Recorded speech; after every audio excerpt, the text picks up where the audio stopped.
믿는 것과 아는 일에 자라나라, 이렇게 말씀의 제목을 지어 보았습니다. 믿는 것과 아는 일에 자라나라.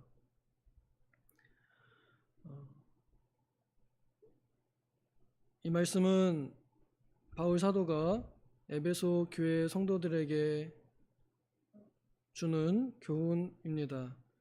우리 성도가 쉽게 어떻게 신앙생활 해야 하는지, 어떠한 방향으로 살아가야 하는지를 설명하는 중에 하나 되어서 살아가라 라고 하는 큰 교훈 안에서 우리가 믿는 것과 아는 일에 하나가 되어가라, 그리스도의 장성한 분량이 되어가는 데까지 같이 자라가라 하는 그러한 교훈 중에 있습니다. 먼저 여기 본문 읽었던 내용들을 조금만 좀 살펴보도록 하겠습니다. 그리스도께서 교회를 세우시고 또 그 교회 안에 여러 직분들을 주셨습니다. 그래서 사도, 또 선지자, 또 복음 전하는 자, 또 교사와 목사, 이러한 직분들을 주셨습니다. 이것은 교회를 유익하게, 교회를 세우게 하려 하심입니다. 이 땅에 계실 때 친히 불러 세우신 11 사도들, 그리고 승천하신 이후에 직접 나타나셔서 부르신 바울까지 하여 12 사도가 있습니다. 또 선지자들은 예수님께서 말씀하신 것처럼 제가 볼 때는 세례 요한까지가 선지자의 마지막으로 봅니다. 그리고 나서 이후에 복음 전하는 자들, 전도자들, 특히 순례자들이라 좀 말하면 더 의미가 더 가까울 것 같습니다. 여기저기 떠돌아다니면서 집 없이 복음을 전하는 것으로 그의 삶을 살았던, 옛날 시대에는 전도자 혹은 전도사, 이렇게 혹은 조사, 이렇게 불렸던 사람들, 그리고 여기에는 그 다음에는 목사와 교사, 이렇게 나옵니다. 이 직분에 대해서, 성경이 말하는 직분에 대해서 생각하는, 이해하는 정도나 혹은 방향이 읽는 사람마다 혹은 해설하는 사람마다 조금씩 차이가 있습니다. 저 역시도 많은 이제 견해와 약간 다른 면을 조금 생각해 보자면, 제가 방금 말씀드린 대로 사도와 선지자는 딱 정해진 그 사람들이라 하면, 이제 나머지 복음 전하는 자, 또 목사와 교사는 오늘날 이 신약 시대에 예수님께서 지상교회에 주신 여전히 남아있는 직분이라고 생각이 듭니다. 특별히 복음 전하는 자라고 한다면 저는 어떤 한 특정한 사람들이 아닌 모든 성도들이 바로 복음 전하는 자로 부름을 받았다라고 이렇게 생각을 합니다. 우리 모두에게, 성도는 누구든 전도할 사명이 주어져 있습니다. 복음을 전하지 않을 수가 없게 되어 있습니다. 그래서 이것을 어느 한 이 특정한 직분으로 국한시키지 않는 것이 저는 좋겠다고 생각이 듭니다. 그러면서도 정말 특별하게, 특히 이제 해외 선교를 나가시는 분들 같이 선교를 주 목적으로 하여 아예 생계까지 다 거기에 초점을 맞춘 사람들을, 혹은 여기서 말하는 복음 전하는 자, 순례자, 이렇게 표현할지도 모르겠습니다. 또 목사와 교사는 우리가 흔히 아는 직분입니다. 그렇지만 저는 여기서도 조금 다르게 보는 것은, 우리 교회 안에 세우신 최고 기관, 또 혹은 기초가 되는 기관인 당회는 장로들로 구성이 되어 있습니다. 교회 헌법에는 그 장로들이 교회의 이 운영위원회가 되는데요, 거기에 두 부류의 장로가 있습니다. 하나는 디모데전서 5장에 표현한 대로 다스리는 장로, 그리고 또 하나는 가르치는 장로, 이렇게 있습니다. 그래서 저는 여기에 목사라는 표현은 돌보는 장로, 지리 장로입니다. 또 교사는 가르치는 장로, 오늘날의 우리 목사님이라 불리는 사람들입니다. 저는 이렇게 보면서 이렇게 교회에 하나님께서 목사와 교사, 그러니까 돌보는 장로와 가르치는 장로 이렇게 세우셔서 가르침과 다스림을 구분하여 나누셨으면서도 그러나 서로 함께 도우며 각각 자기의 일을 할 뿐만 아니라 돌아보아 그리스도의 법을 세우시고 성취하셔서 이 교회를 돌보게 세워나가게 하셨다고 생각이 듭니다. 혹은 여기서 말하는 교사가 옛날 그 교리들을 전문적으로 가르치는 흔히 지금 우리 주일학교의 교사로 이렇게 또 보기도 합니다. 어쨌거나 중요한 것은 교회 안에 여기에 기록되어 있지 않은 많은 직분들이 있습니다. 그 직분들을 세우심은 그리스도의 몸을 세우려 하심입니다. 그리스도의 몸은 곧 교회입니다. 교회를 세우기 위하여 이러한 직분들을 주셨습니다. 그리하여 성도들을 온전하게 하여 봉사의 일을 하도록 하는 것이 직분자들의 의무입니다. 소명입니다. 그래서 직분 맡은 사람들은 다른 사람들을 세우는 것이 그들의 목적입니다. 직분이 명예가 아닙니다.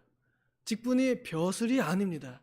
직분이 권력이 아니고 직분이 권리가 아닙니다. 직분은 종입니다. 직분은 노예입니다. 직분은 남을 섬기는 일에 있습니다. 첫째로는 위에 계신 하나님이요, 둘째로는 내 옆에 있는, 내 앞에 놓여 있는 나에게 맡겨진 성도들을 섬김으로 그들을 성장시켜 그들이 그리스도의 몸을 이루어 교회를 섬기도록 봉사의 일을 하도록 하는 것이 바로 직분자들입니다. 이 직분자들이 함께 일하여 우리가 다 그리스도를 아는 일과 믿는 일에 하나가 되도록 하시는 것이 하나님의 뜻입니다. 그리하여 우리 교회는 예수 그리스도를 믿고 또 아는 일에 하나가 되어 그리스도의 형상이 이루기까지 자라나야 합니다. 그리스도의 형상에까지 자라난다 하는 것은 우리가 참된 믿음으로 성장한다라는 말입니다. 어제 우리 담임 목사님께서 잠깐 하이델베르크 요리문답을 언급하셨는데요. 하이델베르크 요리문답 21번에는 참된 믿음에 대해서 설명합니다. 참된 믿음은 두 가지라고 합니다. 하나는 지식이요, 그 다음에 하나는 신뢰입니다. 참된 믿음은 하나님께서 성경에서 계시하신 모든 것이 진리라고 여기는 확실한 지식이고, 또한 성령께서 복음으로써 내 마음에 불러일으키신 굳은 신뢰입니다. 그래서 지식과 신뢰, 이것이 참된 믿음이라고 설명합니다. 그래야 참된 믿음, 믿는 것과 아는 일에 장성한 분량에까지 이르는 것, 이것이 우리 모든 성도들이 함께 해 나가야 할 일입니다. 저는 지식이 좋은 사람이고 또 지식을 좋아하는 사람이고요. 또 지식이 그래도 아주 조금은 있는 편이라 할 수 있겠습니다. 왜냐하면 적어도 신학교는 나왔으니까요. 그렇지만 이것은 그냥 아는 지식이고요. 참된 믿음을 가진 지식은요, 경험적이고 체험적인 지식과 믿음입니다. 저는 이 머리에 은색 면류관을 쓰신 우리 교회의 연로하신 성도님들보다 지식이 더 있지만 그러나 경험적인 지식은 부족합니다. 그분들은 성경의 원어인 헬라어나 히브리어를 모르시지만 저는 압니다. 저는 히브리어, 헬라어 읽을 줄 압니다. 그렇지만 그분들이 가지고 있는 삶에서 나타나는 참된 지식, 눈에 보이는 지식, 어떻게 믿음으로 사느냐를 보여주는 그 지식은 제가 거기엔 털끝만큼도 미치지 못할 만큼 더 지식이 넘치십니다. 삶으로 나타나는 지혜와 지식이 또 그 믿음의 정도가 다 나타납니다. 바로 그렇게 성숙한 믿음을 우리는 참된 믿음이 장성한 분량에 이르러 간다고 표현할 수 있겠습니다. 저는 우리 교회에 그렇게 오랫동안 신앙생활 하시면서 꿋꿋하게 자리를 지키시는 마치 숲의 고목과 같은 그런 성도님들이 계신 것에 너무나 감사합니다. 많은 일들이 있었지만 교회를 박차고 떠나지 않고 그 자리를 꿋꿋이 지켜주시면서 신앙생활은 이렇게 하는 것이다. 흔들려도 지켜내는 것이다. 어떤 일이 있어도 죽는 날까지 예배하는 것이다. 라는 모습을 보여주시는 그것이 저는 참으로 살아있고 인격적인 신앙이라고 생각합니다.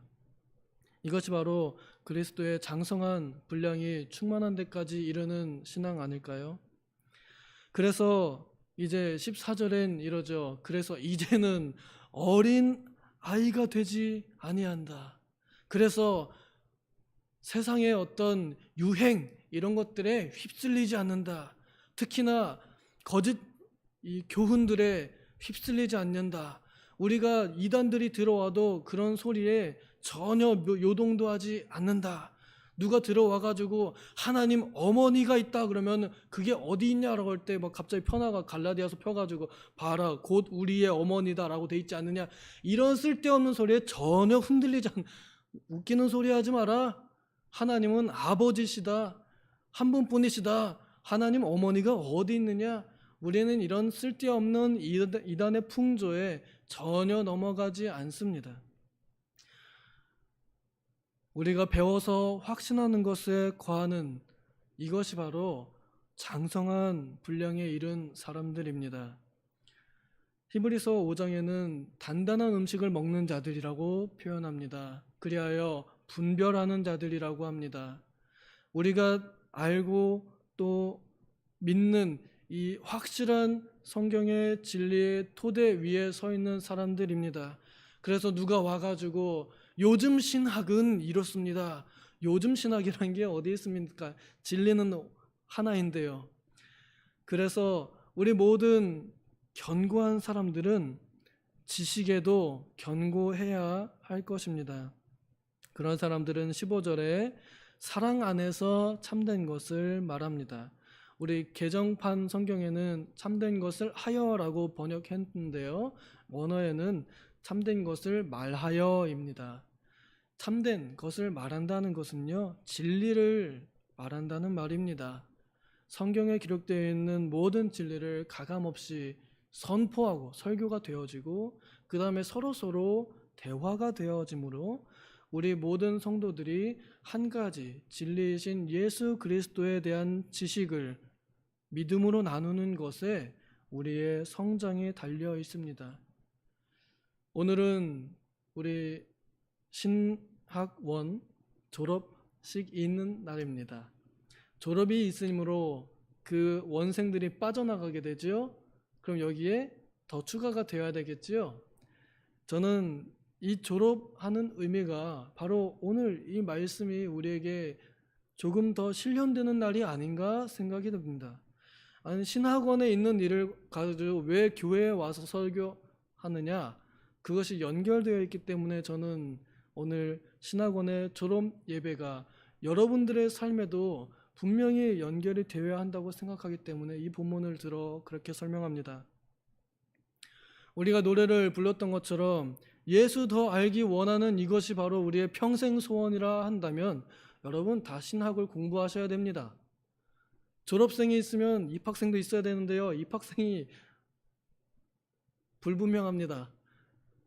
배움에 있어서 속도는 다르겠지만 죽을 때까지 배워가는 것이 평생 소원이라 하신다면 등록하시기 바랍니다. 그렇게 해서 신입생으로 더 채워지시고 그래서 신학을 더욱 발전시키고 더욱더 뜨겁게 하시는 우리 노봉교회 식구들 되시기를 소망합니다. 혹은 여러분들 본인께서 자신이 없으시다면 아직 총기가 파릇한 젊은이들을 권면하시고 기도하시고 후원하시고 응원하셔서 보내어 주시면 좋겠습니다. 신학을 한다고 해서 모두가 다 목사 되는 것 아닙니다. 저는 오히려 신학을 아는 사람들이 세상 속에 나가서 그곳에서 복음 전환자로 알고 전하는 것이 훨씬 더 하나님의 뜻을 이루어 드리는 일이라고 생각합니다. 그렇기 때문에 우리 젊은이들이 특히나 어떤 직장을 잡기 전에 먼저 하나님께 대한 체계적인 지식을 쌓은 다음에 거기서 신앙생활하는 것이 훨씬 더 좋은 길, 더 성장해 가는 길이라고 생각이 듭니다. 부디 바라건대 머리이신 그리스도에게까지 자라나는 사람들이라 한다면 예수 그리스도를 아는 지식으로 자라가야 할 것입니다. 베드로 사도도 그의 편지 마지막에 예수 그리스도를 아는 일에 자라나라 하고 권면하듯이 우리 모두가 다 예수 그리스도를 지식적으로 아는 일에 자라나야 할 것입니다. 먼저 지식적으로 알아야 그 다음에 우리가 그것을 행할 수 있게 되고 그것을 행해야 그것이 우리의 체험적인 지식이 되고 그것이 우리의 체험적인 신앙이 될 것입니다. 신앙은 결코 그냥 얻어지지 않습니다. 공부하는 것은 몸을 피곤하게 한다고 했습니다. 어차피 살면 피곤한데요. 이왕이면 예수를 아는 일에 피곤하면 어떨까요? 이것이 오늘 저의 권면입니다. 부디 우리 모든 도봉의 식구들 이제 온라인으로도 강의가 개설되니까 도전하십시오. 그래서 하나님을 더욱더 알아가십시오. 그리하여 이제는 더 이상 우리가 어린 아이가 되지 말고 더욱더 장성한 사람들, 그 영혼이 더욱더 장성한 사람들, 나이를 먹어갈수록 어른이 되어가고 노인이 되어간다는데 그러면 신앙도 정말 그렇게 익어가는 사람들이 되면 좋겠습니다. 기도하겠습니다. 하나님 아버지, 우리는 많이 아는 것 같으면서도 사실 잘 모릅니다. 신학을 하면 할수록 내가 정말 몰랐다는 것을 깨닫습니다. 그러면서 배워가고 그러면서 자라갑니다. 주님, 우리의 믿음이 머물러 있지 아니하고 안주하지 아니하고 더욱더 그리스도를 아는 지식으로 자라가기를 원합니다. 그리하여 우리가 참된 믿음, 믿는 것과 아는 일에 더욱더 자라가며 우리의 도봉교회 모든 성도님들의 신앙의 실력이 그 믿음의 깊이가 더욱더 성장하게 하여 주시옵소서. 그리하여 더욱더 발전하는 교회가 되게 하여 주시옵소서. 감사드리며 예수님의 이름으로 기도하옵나이다. 아멘. 주기도문으로